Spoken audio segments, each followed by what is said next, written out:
കാർഷിക വിളകൾക്ക് താങ്ങുവില പ്രഖ്യാപിച്ച മോദി സർക്കാരിന് യൂത്ത് ഫ്രണ്ട് ആശംസകൾ നേരുന്നതായി കേരള കോൺഗ്രസ് ഡെമോക്രാറ്റിക് ചെയർമാൻ സജി മഞ്ഞക്കടമ്പിൽ പറഞ്ഞു.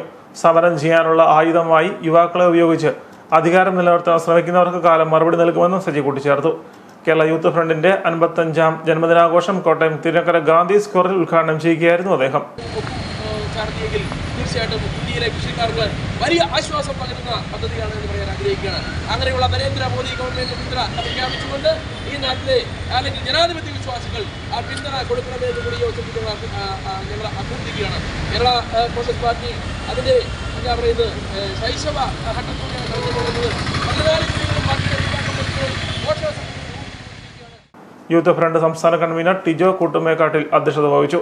Kerala Congress vice chairman professor Baluji Vellikkara, സംസ്ഥാന office charge general secretary Prasad Urulikunnam, treasurer Roy Jose, സംസ്ഥാന ജനറൽ സെക്രട്ടറിമാരായ ശിവപ്രസാദ് ഇരുമംഗലം, മോഹൻദാസ് അമ്പലാറ്റിൽ, രാജേഷ് ഉമ്മൻകോശി, മറ്റ് നേതാക്കളായ Ganesh Ettumanoor, Jaison Jose, Joy C Kappan, youth front ജില്ലാ പ്രസിഡന്റ് ലിബിൻ KS, സന്തോഷ് മുഗലിക്കാട്ട്, ബിനു ആയിരമല, മിഥുൻ നാരായണൻ തുടങ്ങിയവർ പ്രസംഗിച്ചു. കേരള യൂത്ത് ഫ്രണ്ടിന്റെ ചരിത്രത്തിൽ ആദ്യമായാണ് തിരുനക്കരയിൽ ജന്മദിനാഘോഷം സംഘടിപ്പിക്കുന്നത്. കർഷക യൂണിയൻ സംസ്ഥാന വൈസ് പ്രസിഡന്റ് സ്ഥാനം രാജിവെച്ച് കേരള കോൺഗ്രസ് ഡെമോക്രാറ്റിക് പാർട്ടിയിലേക്ക് കടന്നുവന്ന ജോയ് സി കാപ്പനെ പാർട്ടി ചെയർമാൻ ഷാളണിയിച്ച് സ്വീകരിച്ചു.